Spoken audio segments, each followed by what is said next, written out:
అత్యుత్తమర్యాంకులే లక్ష్యంగా నారాయణ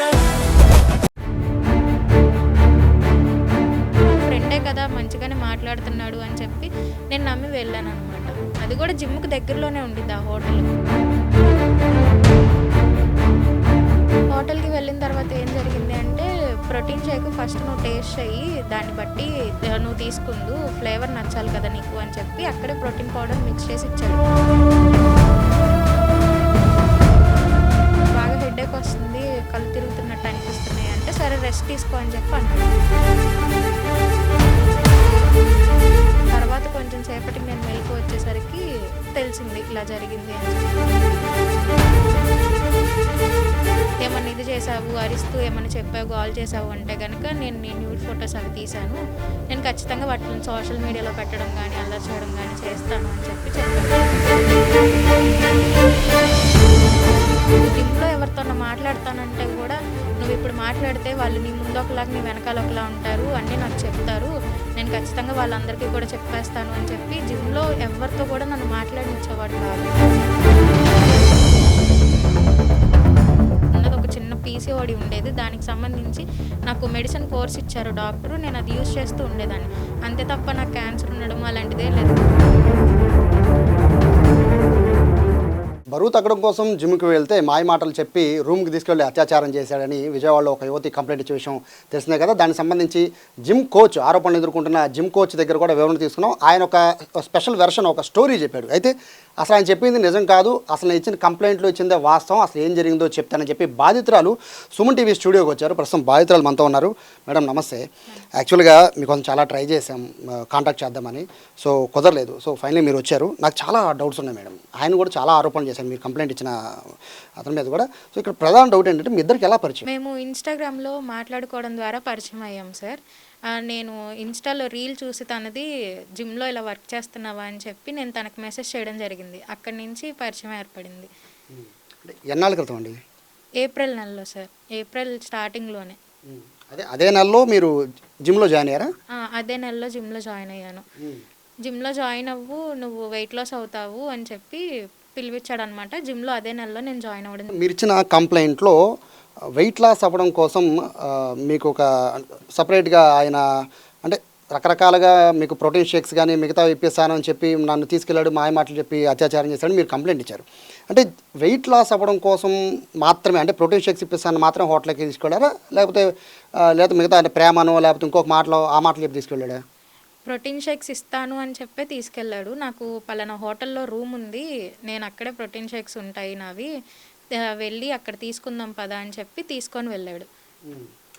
యాక్చువల్గా మేడం అంటే మీరు జాయిన్ అయింది పరిచయం అయింది ఏప్రిల్, మీరు జిమ్లో జాయిన్ అయింది ఏప్రిల్, అంటే ఏప్రిల్ 24 ఐ థింక్ 22 ఆ సమయంలో మీరు హోటల్కి వెళ్ళిన డేట్ ఐ థింక్. అంటే అంత తక్కువ టైంలో ఎట్లా నమ్మి వెళ్ళారు? అంటే జిమ్లో రోజు కలుస్తూ ఉండేవాళ్ళము, సో మాట్లాడుతున్నాడు, పైగా జిమ్ ట్రైనరే కదా, వాళ్ళకి సైడ్ బిజినెస్లు అంటూ ఉంటాయి కదా, ఇలా ప్రోటీన్ పౌడర్స్ ఇవ్వడం కానీ లేదంటే ఎక్కువ మార్జిన్తో అమ్మడం కానీ అలాంటివి ఉంటాయి కదా. సో అందుకని చెప్పి ఫ్రెండే కదా మంచిగానే మాట్లాడుతున్నాడు అని చెప్పి నేను నమ్మి వెళ్ళాను అనమాట. అది కూడా జిమ్కి దగ్గరలోనే ఉండిద్ది ఆ హోటల్, అందుకే తనకి నిజంగానే రూమ్ ఉందేమో ఇలా పక్కన ఆ రూమ్లో పెట్టాడేమో అని చెప్పి అనుకొని వెళ్ళాను. బేసిక్గా జిమ్లోకి వెళ్ళే ముందు అందరూ కూడా చాలామంది ఆడపిల్లలు వెయిట్ లాస్ అవ్వడం కోసం ఎక్కువగా లేడీస్ జిమ్స్ని ఎక్కువ యూజ్ చేస్తూ ఉంటారు. సో మీరు వెళ్ళిన rock fitness gym I think, so దాంట్లో మేల్ నేర్పించడం అనేది అంటే మీరు తెలిసి వెళ్ళారా? తెలుసు సార్, నేనే ట్రైనీని, నేనే ట్రైనర్ని, అక్కడ పీటీ తీసుకో అని చెప్పి నాకు ముందే చెప్పాడు. సో అందరు ఆడవాళ్ళకి అతను నేర్పిస్తాడా? అందరు ఆడవాళ్ళకి అతనే కాదు, ఇద్దరు ఉంటారు. తిను ఎక్కువ లేడీస్ని తీసుకుంటాడు, తినకి ఎక్కువ లేడీస్ని ఇస్తారనమాట ఈవినింగ్ టైం. అంటే ముందే మీకు ఇలా బరువు తగ్గిస్తానని మీకు చెప్పి జిమ్లో జాయిన్ చేసి తనే ట్రైన్ చేస్తానని మాట ఇచ్చాడు? తనే ట్రైన్ చేస్తానని మాట ఇచ్చాడు, తన ద్వారానే నేను జిమ్లో జాయిన్ అయ్యాను. సో అంటే ఇక్కడ మరొక డౌట్ ఏంటంటే హోటల్కి వెళ్ళిన టైం, సో తను కూడా దాన్ని మెన్షన్ చేస్తున్నారు, టైం ఈవినింగ్ 8 o'clock 7 o'clock అని చెప్తున్నారు. సో ఆ టైంలో హోటల్కి ఎందుకు అనేది చెక్ ఇన్ టైం కూడా అదే చూపిస్తుంది. సో అంటే ఆ టైంలో పర్టికులర్ ఎందుకు వెళ్ళినట్టు? చెక్ ఇన్ టైం ఆ టైం కాదు సార్, చెక్ ఇన్ టైం అనేది 12-12:30 ఇన్ బిట్వీన్లోనే. మేము 3 సార్లు వెళ్ళింది కూడా 12-12:30 ఇన్ బిట్వీన్లోనే వెళ్ళాము. ఈవినింగ్ 4-4:30-5 కల్లా వచ్చేసేవాళ్ళము. సో అంటే వెళ్ళారు, వెళ్ళిన తర్వాత ఏం జరిగిందండి హోటల్కి వెళ్ళాక? హోటల్‌కి వెళ్ళిన తర్వాత ఏం జరిగింది అంటే, ప్రోటీన్ షేక్ ఫస్ట్ నువ్వు టేస్ట్ చెయ్యి. దాన్ని బట్టి నువ్వు తీసుకుందు. ఫ్లేవర్ నచ్చాలి కదా నీకు అని చెప్పి అక్కడే ప్రోటీన్ పౌడర్ మిక్స్ చేసి ఇచ్చాడు. ఇచ్చిన తర్వాత నేను తాగాక ఒక అరగంట సేపు నార్మల్‌గా మాట్లాడుకున్నాం. మాట్లాడుకున్న తర్వాత ఎందుకో నాకు బాగా హెడేక్ వస్తుంది. కళ్ళు తిరుగుతున్నట్టు అనిపిస్తున్నాయి అంటే, సరే రెస్ట్ తీసుకో అని చెప్పి అన్నాడు. అని నేను నిద్రపోయిన తర్వాత ఈ ఘటన అనేది జరిగింది. తర్వాత కొంచెం సేపటికి నేను మెలుకువ వచ్చేసరికి తెలిసింది ఇలా జరిగింది అని చెప్పి. మరి అడిగారా ఎందుకని ఇట్లా మోసం చేసి తీసుకెళ్ళావు అని అడిగారా? అడిగాను, ఎందుకు ఇలా మోసం చేసి తీసుకెళ్ళావు, నాకిప్పుడు ఈ జీవితం ఇదైపోయినట్టే కదా ఏంటి అని చెప్పంటే, ఈ రోజుల్లో ఇదంతా కామన్, నువ్వు ఇప్పుడు ఎందుకు అంత ఇష్యూ చేస్తున్నావు, నువ్వు ఇష్యూ చేసి ఏమన్నా ఇది చేసావు, అరిస్తూ ఏమన్నా చెప్పావు, గోల్ చేసావు అంటే కనుక నేను న్యూడ్ ఫొటోస్ అవి తీశాను, నేను ఖచ్చితంగా వాటిని సోషల్ మీడియాలో పెట్టడం కానీ అల్లరి చేయడం కానీ చేస్తాను అని చెప్పి చెప్పాడు.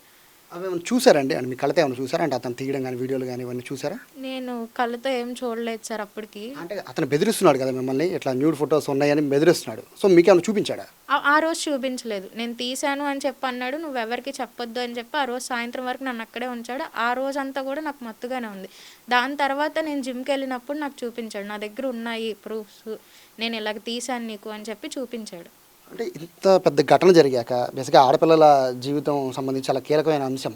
సో మీకు అంత ఇష్యూ జరిగిన తర్వాత మీ పేరెంట్స్ని కానీ లేదా జిమ్లో ఉన్న ఎవరైతే ఓనర్లకు కానీ వీళ్ళకి తెలియజేయాలి కదండి, మీరు చెప్పారా? చెప్పాను సార్, కాకపోతే ఏంటంటే ఆ ఘటన జరిగినప్పుడు చెప్పలేదు. రీసెంట్గా నేను వాళ్ళ అమ్మగారితో మాట్లాడడం అదంతా జరిగింది. అది జరిగినప్పుడు ఫోన్ చేసి చెప్పాను, ఇలా చేస్తున్నాడు, మళ్ళీ తర్వాత పెళ్లి చేసుకుంటా అని చెప్పాడు, వాళ్ళ అమ్మ కూడా నాతో మాట్లాడింది, మళ్ళీ రివర్స్ అవుతున్నారు, ఏం జరుగుతుంది, మీరు మాట్లాడండి, మీరు మాట్లాడేమన్నా సార్ట్ అవుట్ చేయడానికి చూడండి అని చెప్పి చెప్పాను. చెప్తే మా అమ్మగారు ఇక్కడ లేరు, ఉండరు అని తెలుసుకొని మీ అమ్మగారిని తీసుకురా అప్పుడు మాట్లాడతాము అని చెప్పి జిమ్ వాళ్ళు నన్ను అన్నారు. అంటే మిమ్మల్ని తీసుకువెళ్ళాడు, అత్యాచారం చేశాడు మీరు ఆరోపిస్తున్నారు. సో ఇక్కడ జరిగినప్పుడు ఇమీడియట్గా మీ పేరెంట్స్కి తెలియజేయడము, లేకపోతే వాళ్ళ పేరెంట్స్కి పరిచయం వాళ్ళ పేరెంట్స్ తెలియజేయడము, లేకపోతే మీ ఫ్రెండ్స్కి షేర్ చేయడము, ఏదో ఒకటి చేయాలి అని చేశారా? ఫ్రెండ్స్కి షేర్ చేయడం ఇవన్నీ నన్ను అసలు మాట్లాడనిచ్చేవాడు కాదు. జిమ్లో ఎవరితోన్నా మాట్లాడతానంటే కూడా, నువ్వు ఇప్పుడు మాట్లాడితే వాళ్ళు నీ ముందు ఒకలాగా నీ వెనకాల ఒకలా ఉంటారు, అన్నీ నాకు చెప్తారు, నేను ఖచ్చితంగా వాళ్ళందరికీ కూడా చెప్పేస్తాను అని చెప్పి జిమ్లో ఎవరితో కూడా నన్ను మాట్లాడనిచ్చేవాడు కాదు. నేను ఫ్రెండ్స్కి షేర్ చేసుకోవడం ఇవేమీ చేసుకోలేదు, ఎందుకంటే నేను ఇంట్లో ఒక్కదాన్ని ఉండేదాన్ని, మా అమ్మగారు ఇక్కడ లేరు. ఆ డిప్రెషను, ఆ స్ట్రెస్, ఆ ఇది వల్ల నేను ఎవరితో చెప్పుకోగలిగేదాన్ని కూడా కాదు, ఎవరికి అయితే చెప్పలేదు. వాళ్ళ అమ్మగారికి మాత్రం ఇంకా మూడోసారి జరిగిన తర్వాత నా వల్ల ఇంక కాదు, కొట్టడాలు కొరకడాలు అవన్నీ ఎక్కువైపోయాయి అని చెప్పి డైరెక్ట్గా వెళ్ళి ఇదిగోండి ఇలా చేశాడు అని చెప్పి చూపించడం కూడా జరిగింది. అతను నిన్న ఒక పెద్ద స్టోరీ చెప్పాడండి మాకు. యాక్చువల్గా స్టోరీ అని అందరికీ తెలిసిపోతుంది, బట్ అది నిజానిజాలని పోలీసులు ఎంక్వైరీలో ఉంటాయి. మీకు ఏదో క్యాన్సర్ అను, సో నేను చివరి దశలో ఉన్నానను, సో ఇక నాకు ఇట్లా కోరికలు వస్తున్నాయను, ఇట్లా మీరు వెళ్ళి మీరే రిక్వెస్ట్ చేసినట్టు, మీరే బలవంతంగా తన రూమ్ పిలిచినట్టు ఒక కథ చెప్పాడు ఆయన. సో దాంట్లో ఎంతవరకు నుంచి ఉంది? క్యాన్సర్ ఉన్నోళ్ళు ఎలా ఉంటారు అన్నది ఎవరికన్నా తెలిసిపోయింది సార్. క్యాన్సర్ లాంటివి నాకు అసలు ఎలాంటివి లేవు. నాకున్నది ఒక చిన్న పీసీఓడి ఉండేది, దానికి సంబంధించి నాకు మెడిసిన్ కోర్స్ ఇచ్చారు డాక్టరు, నేను అది యూస్ చేస్తూ ఉండేదాన్ని, అంతే తప్ప నాకు క్యాన్సర్ ఉండడం అలాంటిది ఏం లేదు. క్యాన్సర్ ఉన్నోళ్ళు ఎవరు కూడా జిమ్కి వెళ్ళి వెయిట్ లిఫ్ట్లు చేయడం ఇవేమీ చేయరు కదా సార్. మనిషి తెలిసిపోద్ది, లాస్ట్ స్టేజ్ ఆఫ్ క్యాన్సర్ అంటే ఖచ్చితంగా హెయిర్ లాస్ అవ్వడము అదంతా తెలిసిపోద్ది. అంత ఈజీగా ఎవరు నమ్మరు కదా సార్ క్యాన్సర్ ఉంది అని చెప్పంటే. సో అంటే మీ అమ్మగారికి తెలుసని కొన్ని మెసేజ్ చూపించాడండి, మీ అమ్మగారు ఏదో చాట్ చేసినట్టు, మా అమ్మాయికి చివరి ఈ సందర్భంలో మంచిగా చూసుకో, సంతోషంగా ఉంచు, ఇంతకుమించి చెప్పలేను అని ఏదో పెద్ద చాట్ చూపించాడు, అది నిజమేనండి? అది అసలు మా అమ్మగారికి ఆ అబ్బాయి ఎవరో కూడా తెలియదు సార్. మా అమ్మగారికి ఇప్పటి వరకు నేను కేసు పెట్టింది కానీ ఇలా జరిగింది కానీ ఏది కూడా తెలీదు. ఎప్పుడైతే మీడియాలోకి ప్రచారం రావడం జరిగిందో ఆ రోజు నేను ధైర్యం చేసుకొని మా అమ్మకి మెసేజ్ పెట్టాను, ఇది ఏదైతే ఘటన జరుగుతుందో అది నాదే, నన్నే ఇలా రేప్ చేసింది, నేను నీకు చెప్పుకోలేకపోతున్నాను, అందుకే నీకు మెసేజ్ పెడుతున్నానని మా అమ్మగారికి నా అంతటి నేనే ఆ రోజు చెప్పుకున్నాను మెసేజ్ల ద్వారా తప్ప ఆ అబ్బాయి ఎవరో మా అమ్మకి తెలీదు. మరి చూపించిన స్క్రీన్ షాట్స్ అవన్నీ ఏంటండి?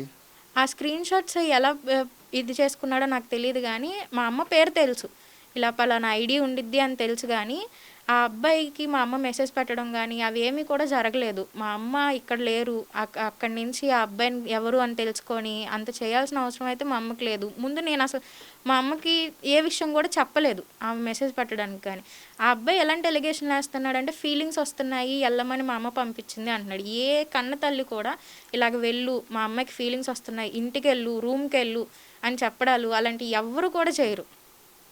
అయితే ఇక్కడ మరొక ఆరోపణ ఏంటంటే అంటే అతనికి మీరు ఇచ్చిన రిపోర్ట్లో కంప్లైంట్ రిపోర్ట్లో చూస్తుంటే డబ్బులు డిమాండ్ చేశాడు వేశాను అంటున్నారు. బట్ అతనేమో బీర్ కొనుక్కో అని డబ్బులు మీరే వేసినట్టు, నేను ఒక బార్ దగ్గర ఉన్నానంటే మీరే వెళ్ళి బీర్ తెచ్చుకొని డబ్బులు వేసినట్టు, సో అవన్నీ నా దగ్గర కాల్ రికార్డ్స్ ఉన్నాయి అవన్నీ అని చెప్తున్నాడు. అది ఎంతవరకు నిజమండి ఆ డబ్బులు వేయడం ట్రాన్సాక్షన్ గురించి?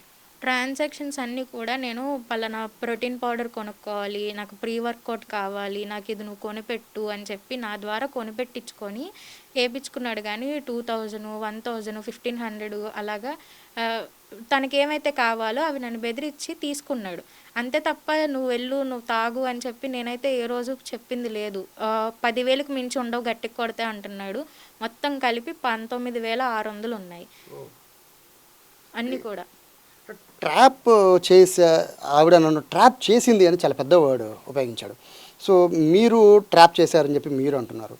సో ట్రాప్ అనేది అని మీరు ఎలా భావిస్తున్నారు? ట్రాప్ అన్నట్టు ట్రాప్ అనేది నేను ఎలా భావిస్తున్నాను అంటే తను జిమ్కి పిలవడం కానీ అలాగా ప్లాన్డ్గా చేసినట్టే, పలానా రూమ్కి రమ్మండం కానీ ప్రోటీన్ పౌడర్ కలిపి ఇవ్వడం కానీ ఇదంతా కూడా ప్లాన్డ్గా చేసినట్టే ఉంది. ఎందుకంటే డబ్బులు ఉన్నాయి ఈ అమ్మాయి దగ్గర, వీళ్ళ మమ్మీ స్టేట్స్లో ఉంటారు, ఈ అమ్మాయికి చుట్టుపక్కల ఎవరు లేరు, తను ఒక్కతే ఇంట్లో ఉంటుంది అని ప్రతిదీ ఆయనకి తెలుసు కాబట్టి నన్ను ట్రాప్ చేశాడని నేను చెప్పగలను. తనని ట్రాప్ చేయాలి అంటే తన దగ్గర డబ్బుల కోసం ట్రాప్ చేయాలా, దేనికోసం ట్రాప్ చేయాలి? తన దగ్గర ఏమీ లేవు కాబట్టి ట్రాన్సాక్షన్స్ అన్నీ నా దగ్గర నుంచే ఉన్నాయి. ఫోన్ నా చేత కొనిపెట్టుకున్నాడు. తనని ట్రాప్ చేయాలంటే తన దగ్గర ఏమన్నా ఉంటే మనం ట్రాప్ చేయడానికి ఉంటుంది. అబ్బాయికి బట్టలు కూడా లేవని చెప్పి నాకు బట్టలు కొనిపెట్టు నువ్వు అని చెప్పి నన్ను తీసుకెళ్ళి పలానా జూడియో దగ్గరికి ఆ అబ్బాయి బట్టలు కూడా కొనిపెట్టుకున్నాడు. ఇంకా నేను దేనికోసం ట్రాప్ చేస్తాను?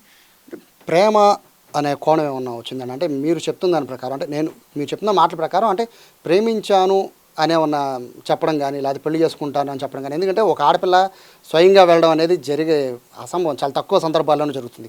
అంతటా మీరే నమ్మి వెళ్ళి అతనితో కాసేపు ఉండడం లేదా అతనితో మాట్లాడడం, సో అతను సింగిల్గా జిమ్ అంటే ట్రైనింగ్ సో అతనితో ఇప్పించడం, ఇవన్నీ చూస్తుంటే ప్రేమ కానీ లేకపోతే పెళ్లి చేసుకుంటాను కానీ ఈ చర్చలు ఏమైనా వచ్చాయా? స్టార్టింగ్లో అవేం లేవు సార్, ఫ్రెండ్ అని చెప్పి అన్నాడు. ఇదంతా బలవంతం, ఇదంతా జరిగిపోయిన తర్వాత ఇప్పుడు ఏంటి నా లైఫ్ నాశనం అయిపోయినట్టే కదా, నువ్వు మళ్ళీ ఇలాగ చేస్తున్నావు, ప్రూఫ్స్ అంటున్నావు, నన్ను కనీసం ఎవరితో అన్నా చెప్పుకొని ఇవ్వట్లేదు, నాకు ఇది చాలా ఇదిగా ఉంది, నేను ఏమన్నా చేసుకున్నా ఇదే కదా అంటే, నువ్వు అలాంటి ఏం చేసుకోకు, నేను నిన్ను పెళ్లి చేసుకుంటాను, నువ్వు ఏ పెంట చేయకుండా ఎవరికి చెప్పకుండా ఉంటే నేను నిన్ను పెళ్లి చేసుకుంటాను అని చెప్పాడు. ఇది ఎప్పుడు చెప్పాడండి? ఇది గొడవలు జరుగుతున్నప్పుడే, ఎప్పుడైతే మూడోసారి జరిగిందో అప్పుడే చెప్పాడు. నువ్వు ఇంత టార్చర్ చేస్తున్నావు నన్ను అని చెప్పంటే ఆ రోజు సాయంత్రమే నాకు మెసేజ్ పెట్టాడు, పెళ్లి చేసుకుందాం మనము అని చెప్పి. స్టార్టింగ్లో నీదేంటి ఫ్రెండ్షిప్ అని మాట్లాడి నేను ఎంతమంది అమ్మాయిలతో మాట్లాడానో 20 మంది అమ్మాయిల దాకా నో చెప్పాను నేను, నాకు ఎవరి మీద అలాంటి ఫీలింగ్స్ రాలేదు, ఆ స్క్రీన్ షాట్లు కూడా నా దగ్గర ఉన్నాయి, కానీ నీ మీదే అలాంటి ఫీలింగ్స్ వస్తున్నాయి అని చెప్పి కొంచెం ఫ్లర్ట్ చేయడానికి చూశాడు. అదంతా జరిగింది. కానీ నేను ఏ రకంగానూ కూడా రెస్పాండ్ అవ్వలేదు. తర్వాత ఇంకా చివరికి వచ్చిన తర్వాత నేను అందరికీ చెప్పేస్తాను అని చెప్పినప్పుడు నాకు చెప్పాడనమాట, పెళ్లి చేసుకుందాం మనము, కానీ ఇంటర్ క్యాస్ట్ మ్యారేజ్ల్లో చుట్టాలందరూ మనల్ని చూస్తారు, మనం ఇంటర్ క్యాస్ట్ మ్యారేజ్ చేసుకున్నామంటే ఇంకా నువ్వు ఇలాంటివి చెప్పావంటే కనుక నీ పరువు ఇంకా పోయిద్ది, కాబట్టి నువ్వెవరికి ఏం చెప్పకుండా ఉంటా అంటే నేను పెళ్లి చేసుకుంటాను అని చెప్పాడు. ఇంత జరిగింది, ఏప్రిల్, మే, జూన్, జూలై వచ్చింది. సో ఇంత ఇష్యూ జరుగుతుందని మీ అమ్మగారు మీరు ఎప్పుడు చెప్పారు? జూన్ ఈ కేసు అయిన తర్వాత మీడియా ఎప్పుడైతే బయట పెట్టిందో, ఆ అబ్బాయి వీడియో ఎప్పుడైతే బయటకు వచ్చిందో ఆ రోజు సాయంత్రం చెప్పాను నేను. ఎందుకని ఇంత డిలే చేశారు? కన్న తల్లిదండ్రులకి చెప్పాలి ఖచ్చితంగా, ఏది జరిగినా కూడా. ఆడపిల్లలకి అందరికీ ఇప్పుడు చెప్తుంది అదే, సమాజంలో ఏం జరిగినా కూడా ముందు మీ తల్లిదండ్రులు చెప్పండి అని అందరికీ చెప్తున్నాం. సో అన్ని ఇలాంటి వీడియోలు చూస్తున్నారు, మీరు టీచర్ అని తెలిసిన, ప్రైవేట్ టీచర్ అని, మరి మీకు కూడా ఎడ్యుకేషన్ మీద ఇంత నాలెడ్జ్ ఉంది, సో పిల్లలకి మీరు కూడా చెప్తుంటారు కదా, మీ తల్లిదండ్రులు ఎందుకు అప్రోచ్ అవ్వలేదు? నేను భయపడ్డాను ఫస్ట్ ఆఫ్ ఆల్, ఎందుకు ఇలా చేసావు అని ఏమన్నా అనిద్దేమో, ఎందుకంటే ఆమె దేశం కందేశంలో ఉంది. ఇప్పుడు నేను ఏమన్నా చెప్పినా సరే ఒకగానొక కూతురు కదా ఏంటి ఇలా అయింది అని ఆమెకు అక్కడ ఏమన్నా జరిగినా సరే నేను ఇబ్బంది పడాల్సి వచ్చింది అని చెప్పి నేను భయపడి నేను చెప్పలేదు బయటికి. ఇందులో రాక్ ఫిట్నెస్ జిమ్ వాళ్ళ గురించి నేను వాళ్ళతో మాట్లాడుతుంటే మాకు జిమ్కి వాళ్ళకి ఏ సంబంధం లేదు అంటున్నారు. సో మీరు అటు జిమ్లో జాయిన్ అయిన తర్వాత కంటిన్యూ అయ్యారా? కంటిన్యూ అయ్యాను జిమ్. సో అయినప్పుడు ఇట్లా మీ కోచ్ ఎట్లా చేశాడు, లేకపోతే ఇట్లా బ్లాక్మెయిల్ చేస్తున్నాడు, ఫోటోలు ఉన్నాయి అనే విషయం వాళ్ళకి చెప్పారా? వాళ్ళకి కోచ్ బ్లాక్‌మెయిల్ చేస్తున్నప్పుడు చెప్పలేదు. కానీ పెళ్లి అనుకున్నప్పుడు వాళ్ళ అమ్మగారు రివర్స్ అయ్యారు నా మీద. అప్పుడు ఫోన్ చేసి చెప్పాను. ఇలా జరిగింది నాకు. పెళ్లి అనగానే ఇలా రివర్స్ అవుతున్నారు అని చెప్పి వాళ్ళకి ఫోన్ చేసి చెప్పినప్పుడు ఆయన నాతో కొంచెం పాజిటివ్‌గానే మాట్లాడారు. మరి అలాంటప్పుడు ఎందుకు తిరిగాడు నీతో? అలా తిరగకూడదు కదా! ఎందుకు చేసుకోనంటున్నాడు పెళ్లి? చేసుకోవాలి కదా! అని చెప్పి పాజిటివ్‌గానే మాట్లాడారు.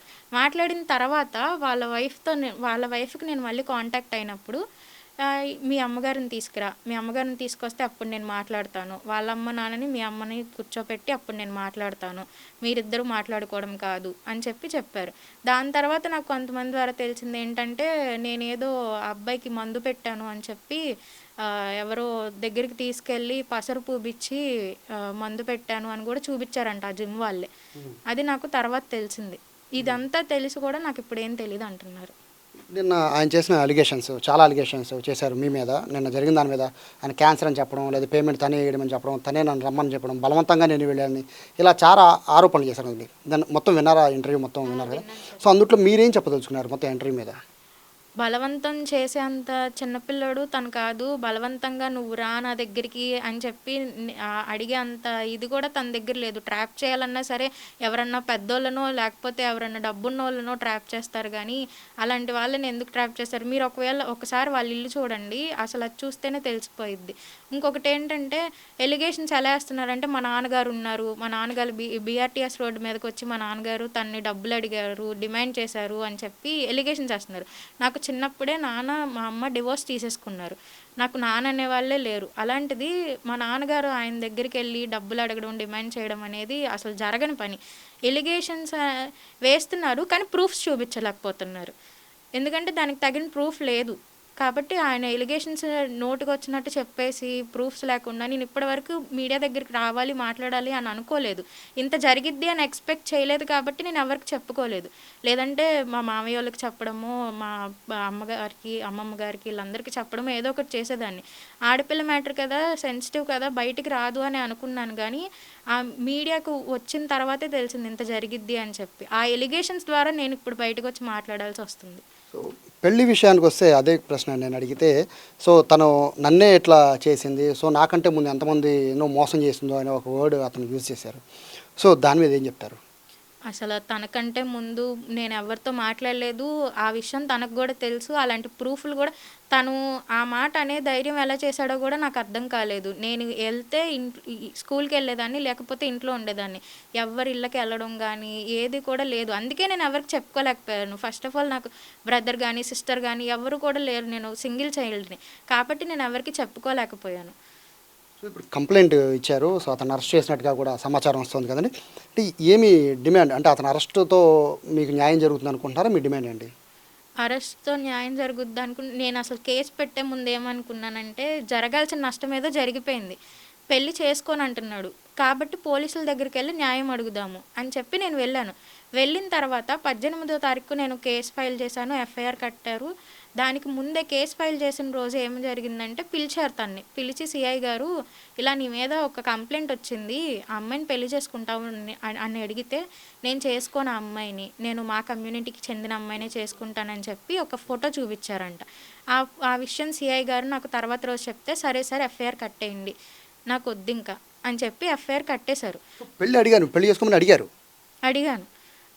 సిఐ గారు కూడా పిలిచి అదే అడిగారు. పెళ్లి చేసుకుంటా అంటే చెప్పు, మాట్లాడతాము. ఈ కేసు ఇప్పటితో అయిపోయిద్ది అని చెప్పి అడిగారు. అడిగితే ఆయనతో కూడా నేను చేసుకోను, నేను ఆ అమ్మాయిని పెళ్లి చేసుకోను, నాకు వేరే మ్యాచ్ ఫిక్స్ అయిపోయింది, మా కమ్యూనిటీ అమ్మాయి ఈ అమ్మాయి అని చెప్పి చూపించారంట ఫోటో. ఆ విషయం నాకు సిఐ గారు చెప్పారు నెక్స్ట్ డే నేను వెళ్ళినప్పుడు. సరే అమ్మ నేను కట్టేస్తాను, ఎందుకంటే ఆ అబ్బాయి వినట్లేదు, ఇలా మాట్లాడుతున్నాడు, నాతో కూడా అలా మాట్లాడాడు, నేను చేసుకోను అన్నట్టు గట్టిగా మాట్లాడాడు, కాబట్టి కేసు ఫైల్ చేసేద్దాము, కట్టేద్దాం అని చెప్పి సిఐ గారే అప్పుడు ఆ రోజే ఎఫ్ఐఆర్ ఫైల్ చేసేయడం జరిగింది. కానీ ఎఫ్ఐఆర్ ఫైల్ చేయగానే ఏం చేశారంటే తనని తీసుకోలేదు అదుపులోకి. తీసుకోకపోవడం వల్ల తను బయటకు వచ్చి మాట్లాడే ఛాన్స్ దొరికింది.